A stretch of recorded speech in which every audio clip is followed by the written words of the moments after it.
All right, moving forward to the other semifinal game that we have on tap, the Sugar Bowl. We have number 3 Texas, a 4-point favorite over number 2 Washington.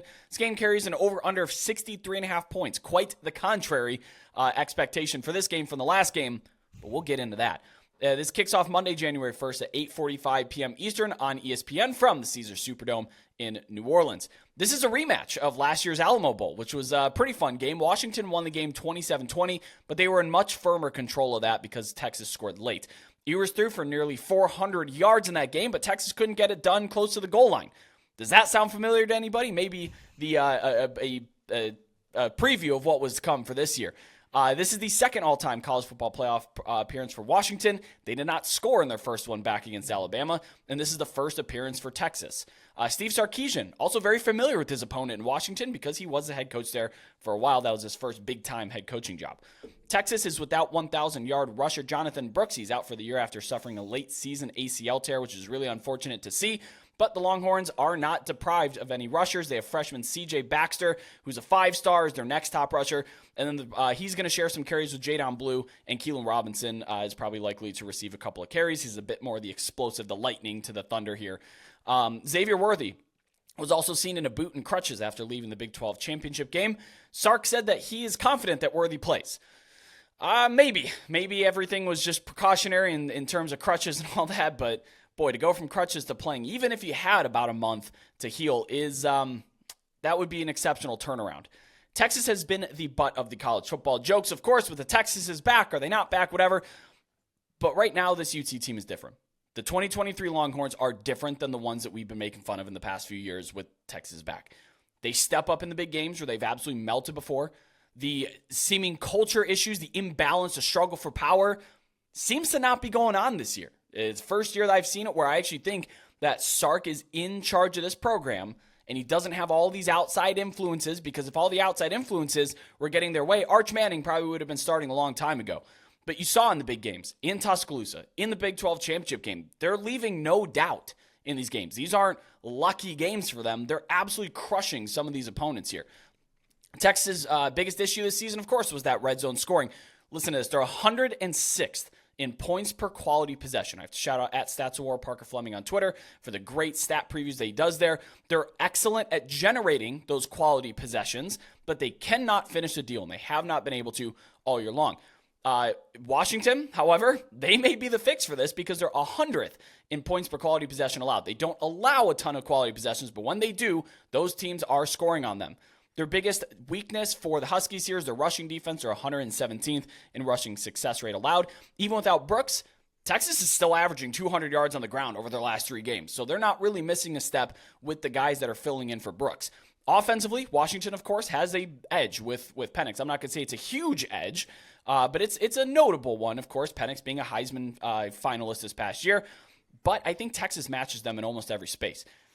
One of the only wide receiver cores, I'm not going to say the only, I think Ohio State's up there too, but one of the only wide receiver cores I think is as talented and multiple as Washington's trio of Jalen McMillan, Rome Dunze, Jalen Polk, is the trio of Xavier Worthy, A.D. Mitchell, Jordan Whittington. Unbelievable. Jordan Whittington, I think, is one of the more underrated players in the whole country. We don't hear about him much, but he is excellent. Even without Brooks, I think Texas's rush offense is just as capable as Washington's as well. Comparing the defenses, well, Texas has a clear advantage in every level. I'll make that one short and sweet.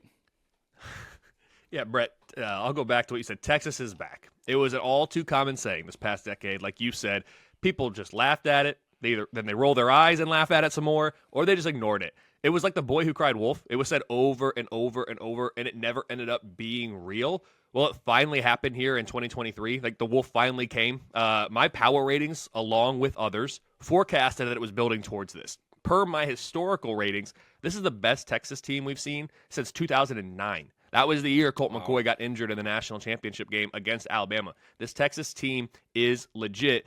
The offense ranks number 9. The defense ranks number 10. Overall, I have the Longhorns number 7 in my power ratings. That's actually one spot lower than they were in the preseason, but their raw rating is about 3.5 points better than it was in the preseason. So the ordinal rank fell just one, but the more important power rating itself has been improved over the course of the year. This will be the best opposing offense that the Longhorns have faced all year. But from a pure talent standpoint, it is clear why Vegas makes Texas the favorite. And I'll get to what my model says here in a second. I've said on numerous occasions that this 2023 Washington team reminds me of 2022 TCU. And more times than not, Husky fans get offended by that. They're like, no. It's not an insult, guys. Yes, the Horned Frogs got blown out in the national championship game against Georgia, but they made the national championship game. There were 129 other programs last year that would have loved to have been in TCU's position. Much like TCU a year ago, this Washington team, they just keep winning, even when power ratings like mine and Vegas suggest that they might or should not. They just find ways to win, and Kalen DeBoer certainly finds ways to win, regardless of where he's coaching, as it seems. The dude's won 90+% of his games as a college football head coach. Led by Heisman Trophy runner-up Michael Penix Jr., as you mentioned, Washington won 3.5 more games than my preseason realistic expectations projected. That makes the Huskies my number 5 biggest overachiever in all of FBS this year. The offense has been ranked in the top 5 since week 2 for me. They even spent 1 week at number 1. But it's the defense that's been better than expected. I pegged this unit at number 50 in the preseason, and after a 5-0 start, they rose all the way up to number 23. However, since then, Brett, it's been a steady decline, settling in around number 40 for the last month of the year. That's the key to the game for me. You said the Texas defense is more talented than the Washington defense. Agreed.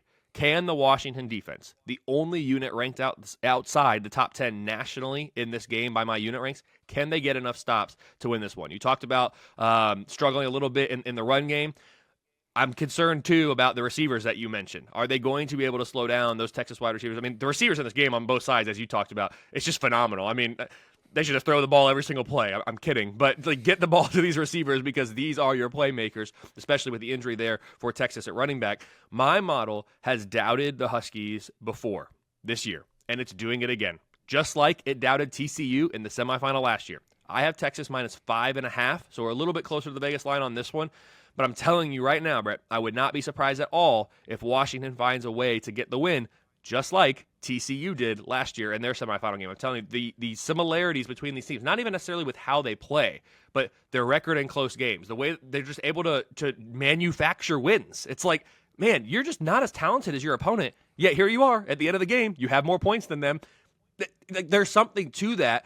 I think, in my gut, I talked about the model said Michigan, lay the points with Michigan. My gut says Alabama.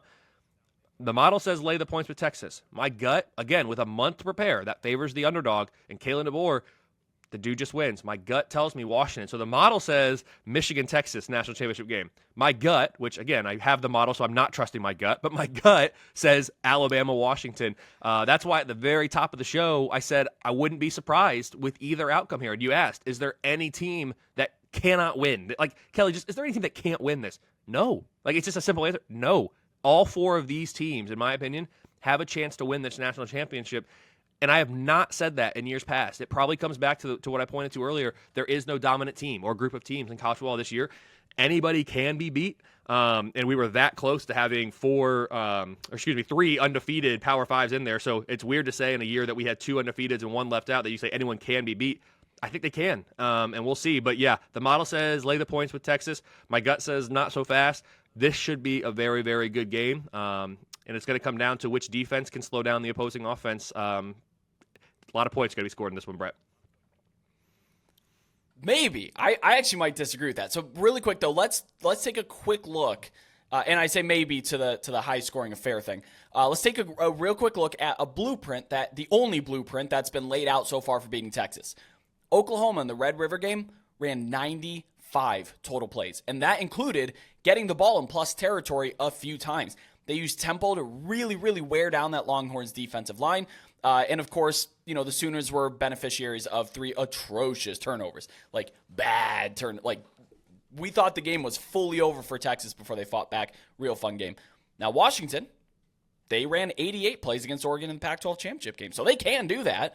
I expect tempo early on for the Huskies. If you look at their seconds per play or their season-long tempo, it's not nearly as high as you would think for a team with such a potent offense, but they can and do turn it on. You saw it against Oregon where they were running a lot of RPO, getting the ball to the edge, a lot of overloaded formations to throw guys off, running it back the other way. I would expect to see a similar-ish game plan against Texas, at least early on. Now, I do lean Texas with the points here. But I'm definitely going to wait and see if we can't get it to touch 3 because, again, I don't think that it's going to go the other way. There's been no indication so far. Recreational betting will definitely want to fade Texas because of the, well, Texas is never back their frauds tag or whatever. I think that's the way it's going to go. So I'll take Texas with the points at whatever low watermark we can get moving forward. This is maybe a little bit of an underthink, but sometimes underthinking is a good thing to do, especially when it comes to something with so much information. It's easy to be persuaded in any way, build any sort of narrative you want. I'm leaning under 64 points, and here's why. Texas red zone inefficiency is a real problem, and Washington's offense slows down against more physical defenses. I think we may be in for a surprising defensive struggle. Maybe struggle isn't the right, or defensive struggle isn't the right term for it, but I don't know, man. I think I'm going to take under this point total here. I will say this. If that Washington defense, I even tweeted about it during the game, comes out like they did against Oregon in that Pac-12 championship game, I mean, they were playing ticked off on both sides of the ball, but especially the defense. Like, they were, you could tell, Washington had heard for not just a week, because it was a month leading up to that game, Oregon's going to get them back in the championship game. Oregon's a 9.5-point favorite. They had heard that. So, and we're telling them that again. Hey, you're 13-0. You're the 2 seed. Oh, yeah, we're going to make you a 4-point underdog here against Texas. And me out there talking about my model is part of the problem here and fueling that fire for Washington. So I will say, to your point about the under, if that Washington defense comes out and plays with their hair on fire like they did against Oregon to start that game, and again, you're not going to stop the Oregon offense. They slowed them down for long enough to to get a lead and do what they need to do to hold on. This Texas offense is not the Oregon offense. So if you play that way, the Texas offense is good, but they're not as good as Oregon's offense. So if you do that again, yeah, and then you can just hang on. I could see it going under. I guess when I said we're going to be points, I was really talking about as a relative point of reference to the first semifinal game. I think this one is certainly going to be higher scoring, I think. But we will see. It's going to be interesting, and I do think we've seen the Washington offense, even though that is the unit that I'm most concerned about in this game from a productivity standpoint. We have seen them in big games rise to the occasion and be able to get it done against the best that the offenses have to offer in that Oregon team. They played them twice this year, held them to 31 and 33. Pretty darn good against an Oregon offense that I have as the number 1 unit in the country. Maybe this is no. There's no such thing as getting too in the weeds when we're talking about these semifinal games.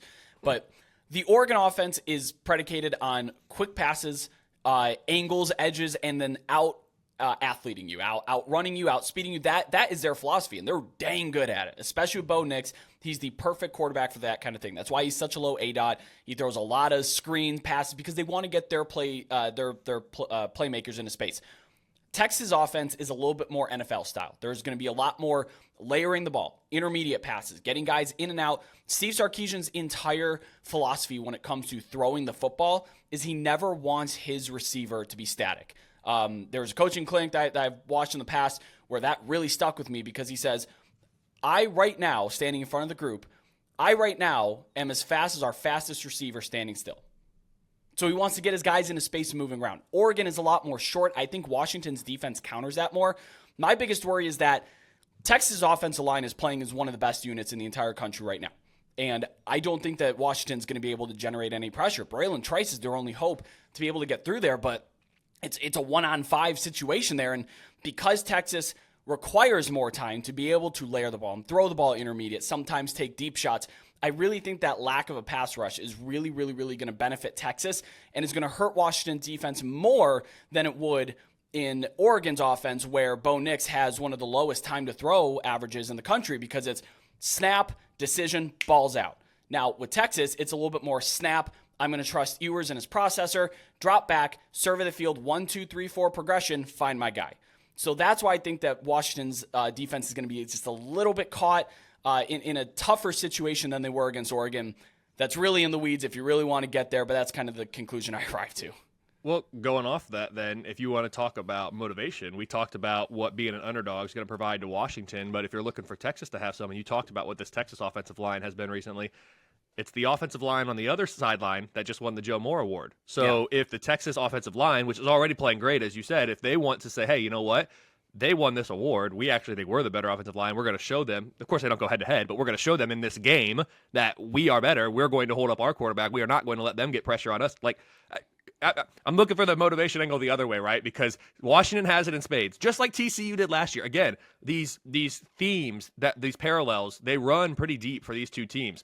And somebody, when I said, yeah, there's a lot of similarities, like, yeah, they're both purple. I was like, well, that too. Yeah, they're both purple. That plays into it. So you can't discount that. But yeah, so I think, again, you can break it down 100 different ways. And that's why you said not to a bit of an underthink, because you're right. You can get your head warped and spinning so hard as you try to break down these two games. At the end of the day, once the ball's kicked off and we get going, all the butterflies, all the nerves, everybody settles in, and it's going to be, I think, a really good game. People have talked about, you know, the blowouts that we've had in the semifinals before. Last year's semifinals were both fantastic. I don't know if we're going to get as good of semifinals as we had last year, because, I mean, that's like a ridiculously high bar to set, both of those games. Yeah. But I do think while blowouts are certainly a possibility in any college football game, any athletic endeavor ever, it doesn't matter the sport or level, it doesn't feel like a blowout type of situation here. If we were to get a blowout, I think it's most likely that it comes in this game, this Texas-Washington game, and then you're going to say, well, which one? I really don't even know. That's what I was going to say. I really don't even know. I don't see Alabama and Michigan ending up in a blowout. I mean, I'll be surprised if somebody wins that game by 14 points or more, right? Like, I don't think it's set up for that. This game, I wouldn't be surprised if one team won this game by 14 plus points. I couldn't tell you which one I think. Again, Texas is the more talented team. Washington's just found ways to win. I'm looking at Washington's schedule. They really, down the stretch, though, they didn't blow anybody out, right? This team is 7-0 in one possession games. They've won 4 games. They're 4-0 in games decided by a field goal or less, including each of their last 3 against Oregon, Washington State, and Oregon State. All of those games a field goal or less. So Washington, I mean, unless you're going all the way back to like against Cal, Michigan State, Tulsa, Boise State, their first 4 games of the year were blowouts. Since then, their biggest margin of victory, as I'm looking at it quickly, is 10 points, I want to say. So I don't think they have it in the cards to blow them out. Texas could if they get everything rolling, but I don't think Washington's going to let them get everything rolling. I don't know. It's going to be great games.